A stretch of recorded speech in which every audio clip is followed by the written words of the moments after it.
m'appelle Daniel Gingras. My name is Daniel Gingras. I live in Laval, in Québec. Je vis à Montréal, au Québec. Et ici, je suis ici aujourd'hui. Initialement, j'étais ici pour le respect des droits humains du côté du Vietnam, en solidarité avec eux. Mais je me suis assis autour de la fontaine tantôt et je m'aperçois que je suis aussi solidaire avec le combat que vous menez. Parce que c'est le même combat.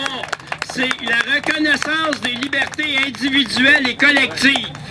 Et ici, si on regarde les trois éléments importants, puis ça va aller dans le discours de ce que monsieur disait tantôt concernant Harper, c'est qu'il y a le social, il y a le politique et il y a l'économique. L'économique défend les intérêts privés. Le politique défend les libertés individuelles et les libertés collectives. Et donc, le combat pour l'éducation, l'environnement, la santé, c'est tous des combats, et la justice sociale, c'est aussi des combats qui appartiennent au gouvernement, qui sont supposés redistribuer l'argent pris par les gens dans le pouvoir économique pour le redistribuer, pour développer nos pouvoirs, nos pouvoirs politiques et d'éducation et de santé. Et actuellement, ça se fait pas. Quand des gens comme Stephen Harper fraudent les votes, c'est-à-dire que ce n'est pas un système de représentation, un vote pour un candidat, mais c'est qu'on détourne. Il devient possiblement un être qui a commis des actes criminels.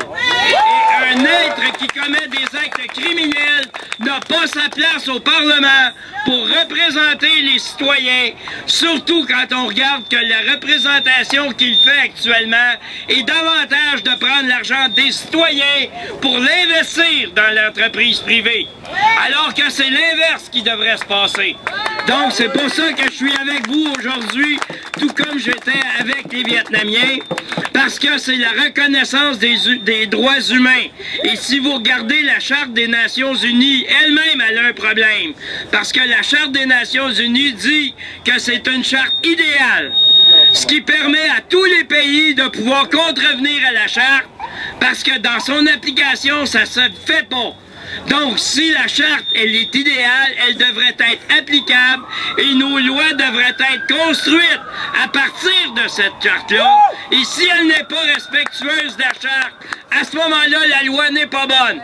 Et on pourrait regarder qu'actuellement au Canada, que ce soit pour l'environnement, la justice, l'éducation, la minorité autochtone, l'immigration, il y a combien de problèmes? Elle n'est pas respectée.